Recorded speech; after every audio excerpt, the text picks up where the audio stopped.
Today, we want to remind ourselves about linear equations in 2 variables so that we can build this into linear equations in 3 variables. Let's remind ourselves of what we need. To describe a line in 2-dimensional space, we need a point and a direction. Need a point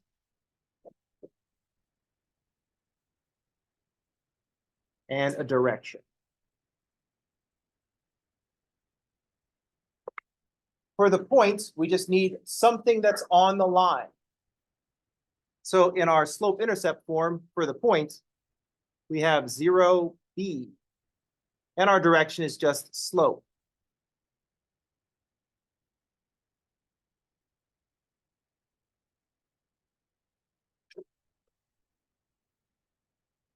We can also use as a point some generic point on the line. Maybe we don't care what's going on at 0b. Maybe it would be fractions. We just don't like it for some reason. So we just find some other point that we like on the line, x naught, y naught, and the direction is still some slope. Delta y divided by delta x, or rise over run.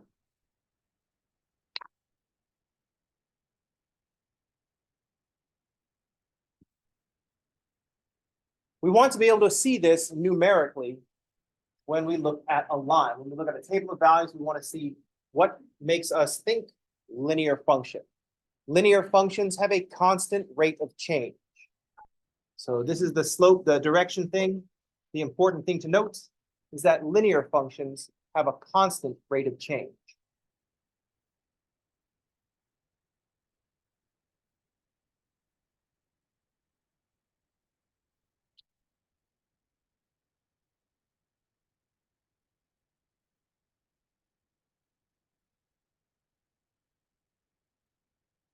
This is us saying that there is a slope and describing that slope with one number. This is how we can say that. There is a constant rate of change. It means we can describe the change in y divided by the change in x with one number. That's why we like linear functions. They're so simple. All the change that's going to happen is always the same, no matter where you look. So linear functions have a constant rate of change. That's just us saying there is some slope. And we know how this slope gets expressed. If I write the equation, y is equal to 5 plus 2/3 x. We know what this equation is telling us. This is telling us that y is 5 when x is 0, and y increases by 2 every 3 units. Because it's a constant rate of change, we could say that y increases by 2/3 every 1 unit. That's what, when we say the slope is 2/3, that's what we mean. Y increases by 2/3 when x increases by 1. Or, since we got this nice ratio, y increases by 2 when x increases by 3. So we could see here, this equation is telling us that y is 5 when x is 0, and y increases by 2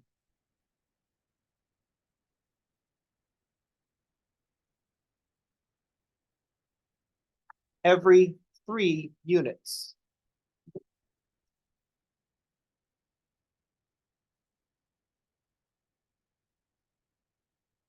That's the run part. Y increases by 2 is our rise part. Y is 5 when x equals 0 is our point, 0, b. We can see this happening if we look at a table of values for this linear function.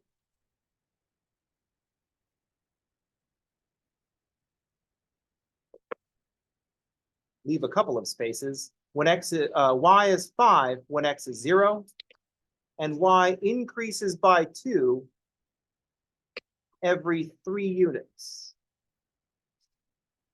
So after 3 units, y increases by 2. After another 3 units, y increases by 2. After another 3 units, y increases by 2. This works forward, this works backward. If I go backwards 3 units, y will decrease by 2. If I go backwards 3 units, y will decrease by 2. Constant rate of change. Linear functions are easy to spot. This is the default way that we think as humans.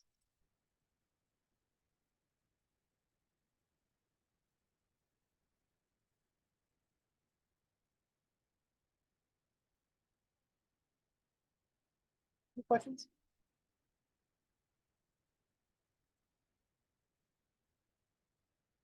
If we think about a graph of what's going on here, let's first start with just the first part where y is equal to 5.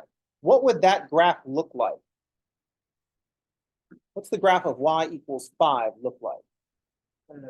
Straight line. A straight line? All lines are straight. A horizontal line where y is equal to 5. We're just saying y is equal to 5 all the time. So if we think about a graph,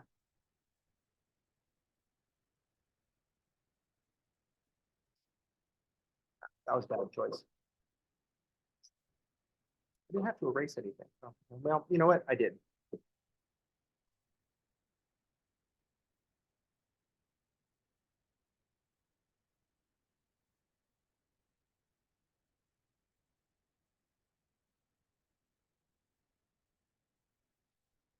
I wrote the equation down. I'm like, oh, dude, you are starting way too high.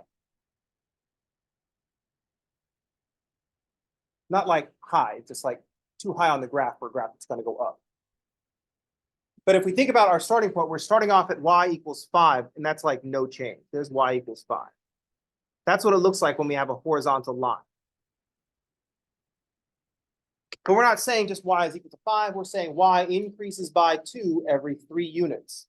So from this point, 0, 5, we're going to go up 2. There's our rise of 2 over a run of 3. And that's going to give us our next point.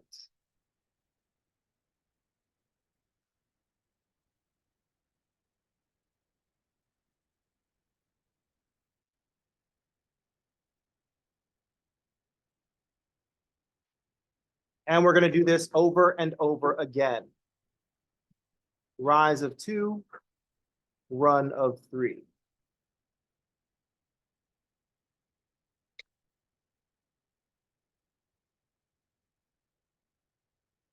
And so now, instead of a horizontal line where y is equal to 5, we're saying we're going to go at an angle. And we're just going to define the angle with the slope, y-axis. Here's our x-axis.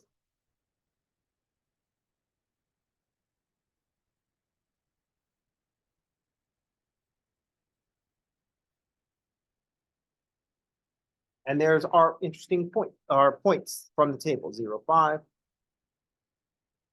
3, 7, and so on.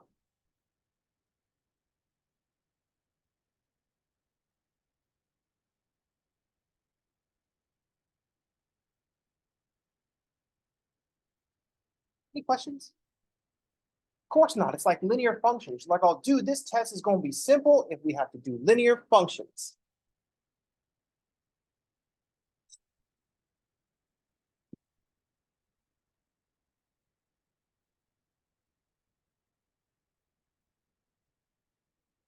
The thing that we want to focus on in this example is how things change. What happens to the equation to make the line go at an angle? What does it look like to make a flat line? Y equals 5. What if we want to make it go at an angle? Then we have to increase. We have to say how much y increases over a run of x. And so we have that slope increase by 2/3 every 1 unit. So when x increases by 1, y will increase by 2/3. And then that's how we get the angle for that line. That's how, not the angle, but that's how we get the slant in the line. So y equals 5 makes it flat. That's a constant function. And then when we have a linear term, that bends it at an angle. If it bend it, it stays straight. Use my words more carefully. English is a terrible language for communicating math. Because like words all mean different kinds of things. But math, it's like, oh, no, it's got to be like this. We use the slope to define the direction.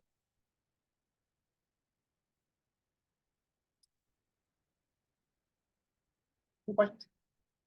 How's everybody? Okay? You're like, oh, dude, where are the vectors? I'm like, oh, calm down. Vectors will show up because we're about to make things more complicated. The important thing that we want to notice here is that we are dealing with a linear function. More importantly, we have a function of an equation with two variables. We're writing a function of one variable. When we make a function of one variable, we are creating the graph of a function of one variable is a one-dimensional curve in two-dimensional space. When we have a function of one variable, the graph of a function of one variable, the graph of a function of one variable is a one-dimensional curve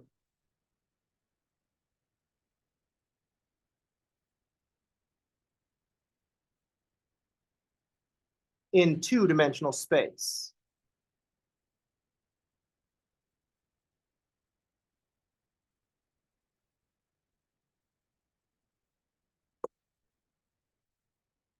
The graph of a function of one variable, so something like y equals f of x, is a one-dimensional curve in two-dimensional space. It's one-dimensional because we're drawing a line in this case, or we're just drawing a curve. And the only thing that we could do if we're sitting on that curve, if we lock onto that curve, is to move forward and backwards. We can move forwards and forwards times -1. It's in two-dimensional space because we're making a relationship between two variables, x and y. The graph of a function of one variable is a one-dimensional curve in two-dimensional space. Moreover, the function is telling us the height, the function of x, f of x, is telling us the height above the x-axis. F of x is the height above the x-axis.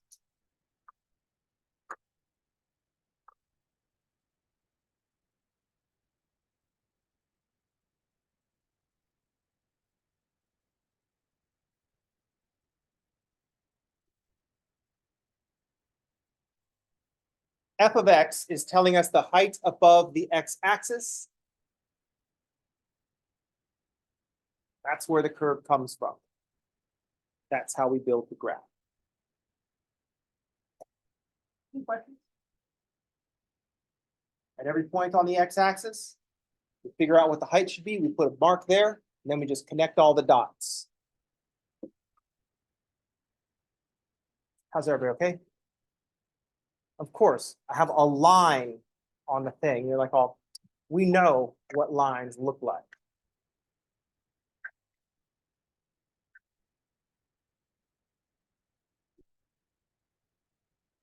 Here's what we're going to do now. We're going to take our function of one variable, y equals f of x, and we're just going to upgrade it to a function of two variables. Z will equal a function of x and y.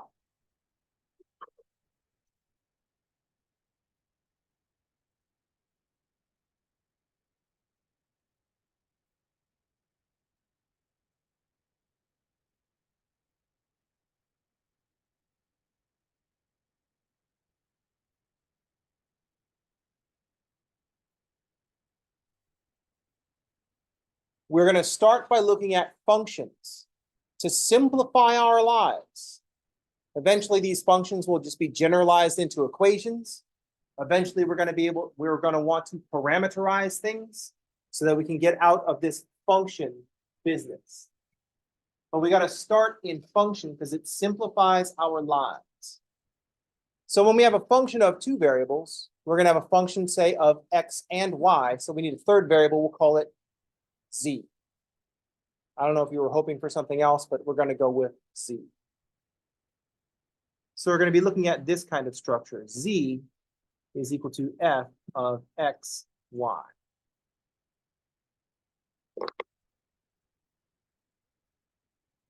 Function of two variables.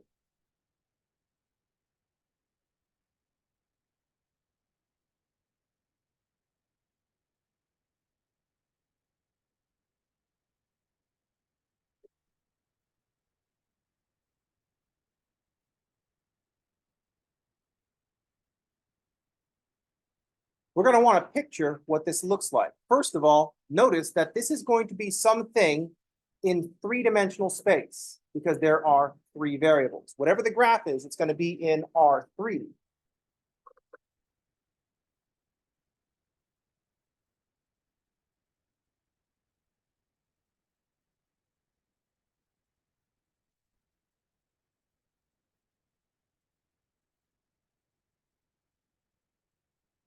The graph will be in three-dimensional space, R3, because there's an X, a Y, and a Z. An X, a Y, and a Z.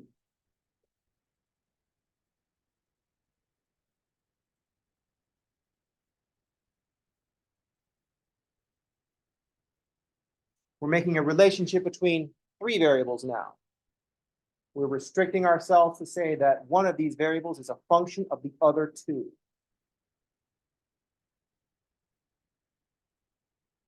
Now we got to think about what kind of thing that we're going to get. How do we picture what this function is going to look like? How do we picture what this function is going to look like? To do that, we're going to do the same thing that we did in R2. Because all we ever do is take the old stuff and adapt it to fit our new situation. There are three things that we do in math: add 0, multiply by 1, turn a new problem into an old problem, and gain a new old problem that way. So we're going to do the same thing. We're going to say z equals f of x, y is going to be the height of the function, is going to be the height above every point in the xy plane. So z, or f of xy, is the height above the xy plane.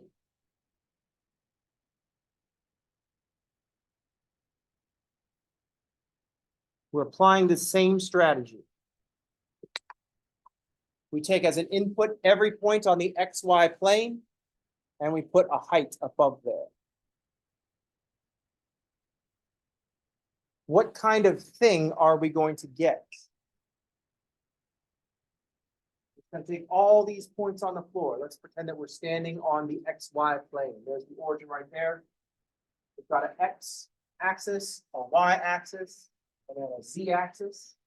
And at each point to put on this floor, I'm going to put a point. And then there's another point. And I got a bunch of points. And then I'm going to go over a little bit. I'm going to put a bunch more points. What kind of thing am I going to be getting? Pause and think about that for a moment.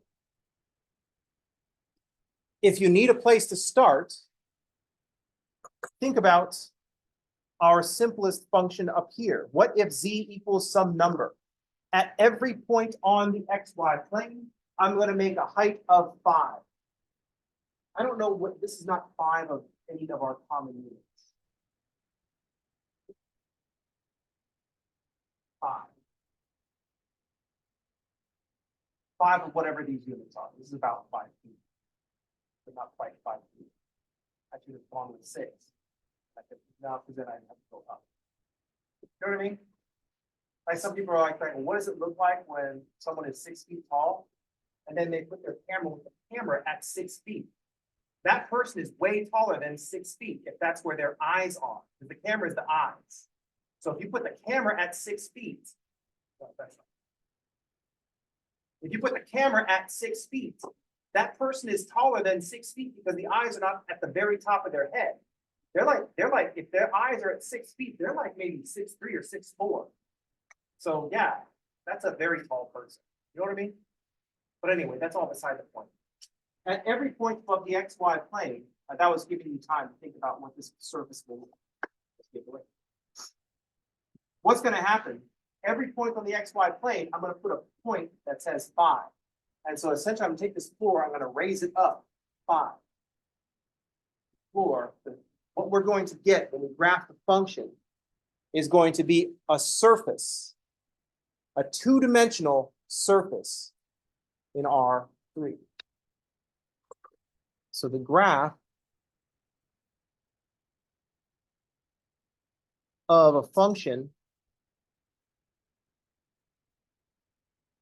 of two variables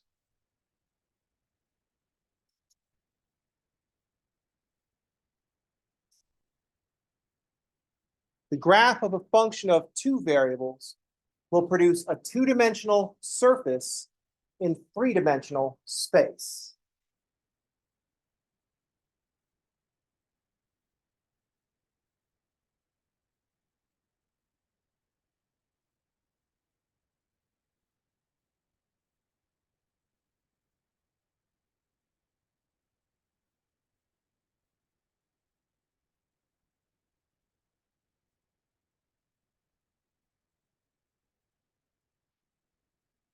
The graph of a function of one variable is a one-dimensional curve in two-dimensional space.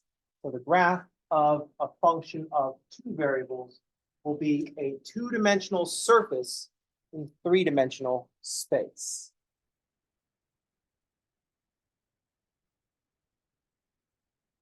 How's that okay? We're going to start with the simplest one and make it the next most simplest one.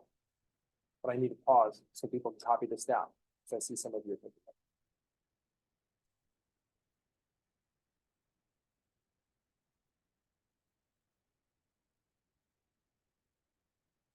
it. I like observing all the different note-taking styles.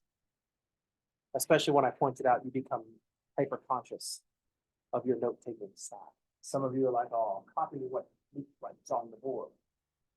Some of you are like, oh, I don't take notes. I fall asleep in class. I mean, I just observe carefully.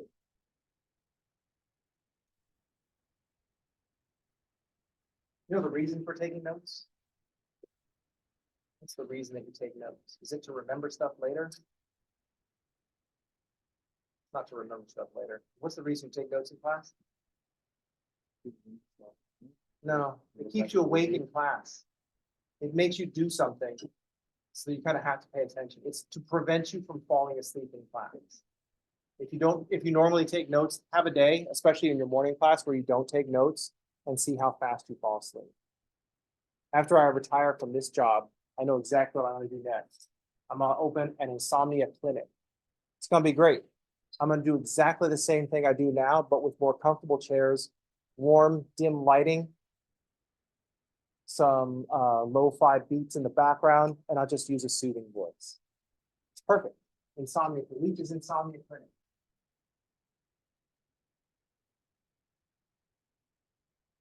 So it'd be like, just imagine soft lighting, a more comfortable chair, you're not taking notes. And you're playing in the background. Today we're going to talk about the functions of two variables. I don't really have a soothing voice, I have a grating voice. I'm going to have to hire an actor with a soothing voice. Any questions? Let's describe a very simple function. Just like we did with linear functions, I didn't split it into two. I just kind of like mentioned the easiest one. A constant function like I was using for my example, where we take our floor and just move it 5 units up, but it's parallel to the original floor. When we think about what that looks like, if we imagine the function z is equal to 5, no matter what value of x or y we get, z will be equal to 5. So I have an origin that's going to be that corner of the room. Coming straight out at you is the x-axis.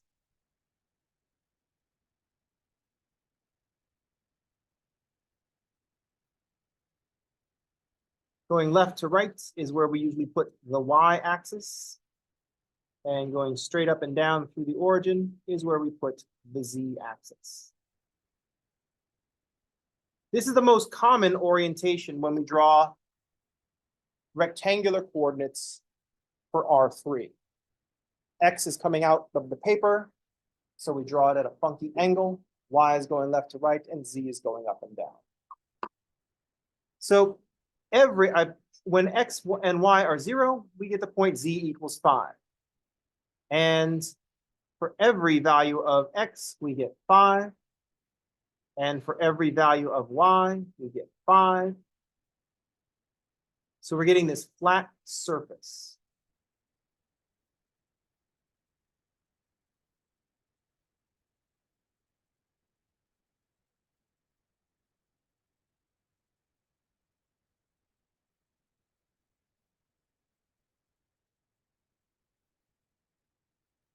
We're just taking the XY plane, making a copy of it, dragging it up 5 units and pasting it there.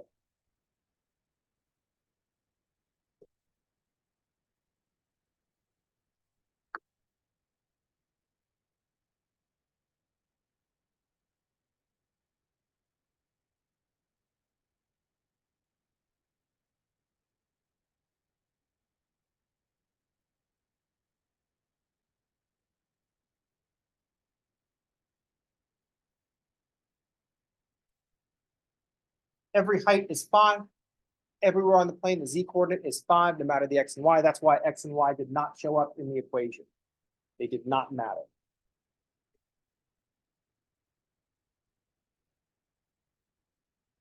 It got bent a little bit in my backpack, so I'll try to then hammer out that bend.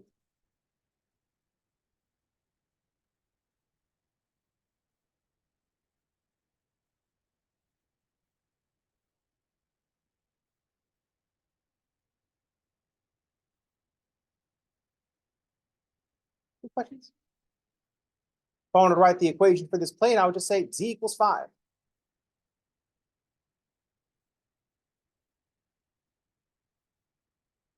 How's everybody okay?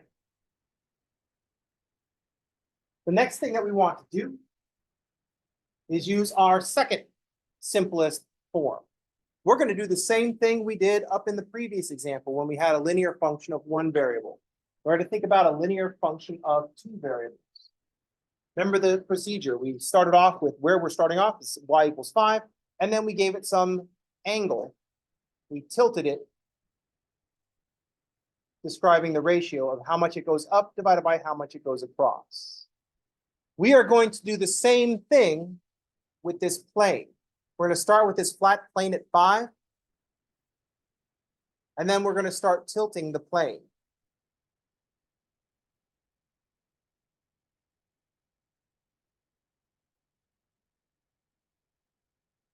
We're going to think about what would happen if I take this plane and just angle it, let's say in the X direction. And then I can take the plane and angle it in the Y direction. So what we're going to think about this plane as some starting points. And now we're going to need 2 directions, one for the X and one for the Y.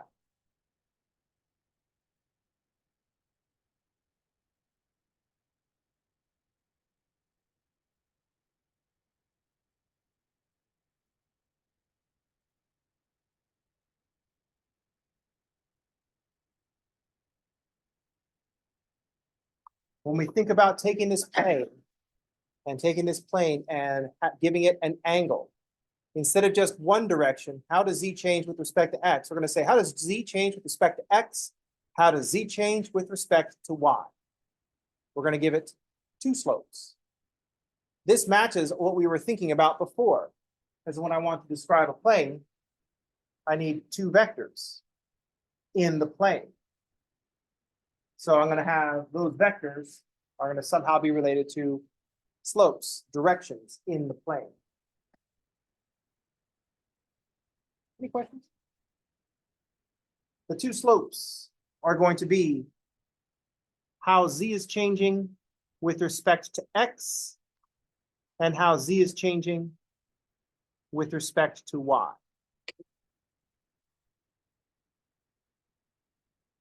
Because those are the 2 inputs. We always say change in Y divided by change in X. Change in output divided by change in input.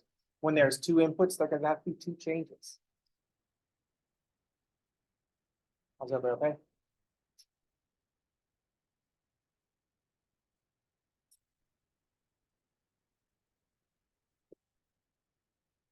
What I should do is an example emphasizing this so that it would lock into your mind. And immediately Calc 3 would be super simple for the rest of the semester.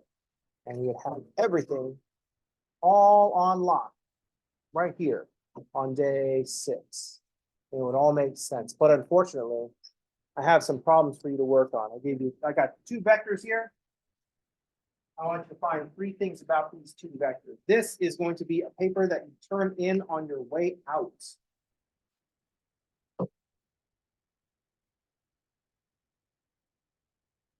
You can and should help each other on this exercise. We're not doing it formally as in groups on boards. We're just gonna write our answers on paper. Work alone, verify with your classmate.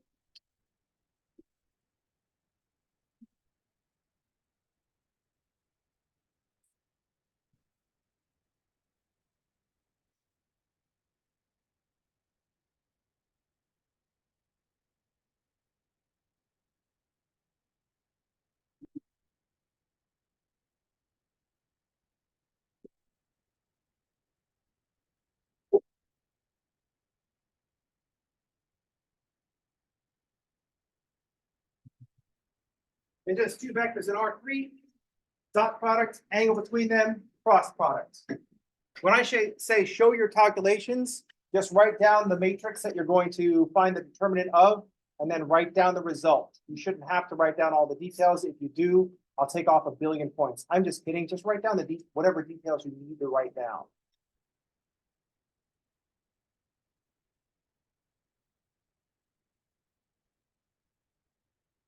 When you finish all 3 problems, make sure your answers are correct, and then wait. We're going to collect them all at once.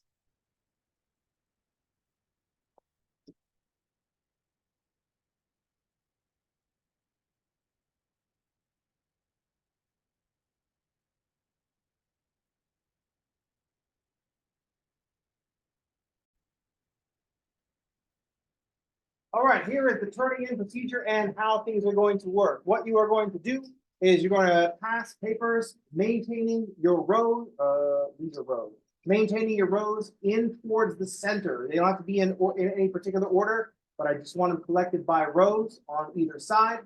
Number 2, these problems will show up on Canvas, probably labeled 0 to 2.1, vectors 2. And it'll ask you to do the same calculations, although you will be writing them, you're just typing them out, not showing your calculations. So you'll be able to check your work then. But we're going to have paper evidence of your presence and participation in these problems, and then digital review of the problems on Canvas. Any questions? All right, please pass the papers towards the center, and I will come along and collect them.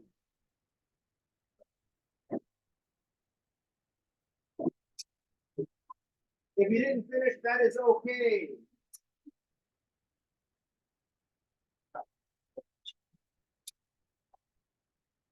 The first day.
So the A dot B is a magnitude of A times the magnitude of B times the cosine of theta.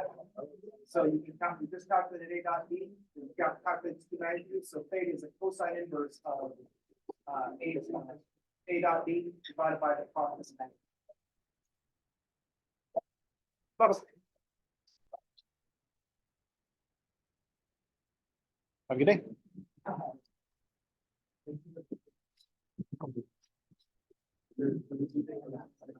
Yes. Uh-huh. To ask this stuff. And then to. Square root of the first squared, second squared, third squared. Of all three. Yeah. And if it was four, it was just like all four of them squared. Sum of the squares, square root of the sum of the squares. Square root of all of them added up.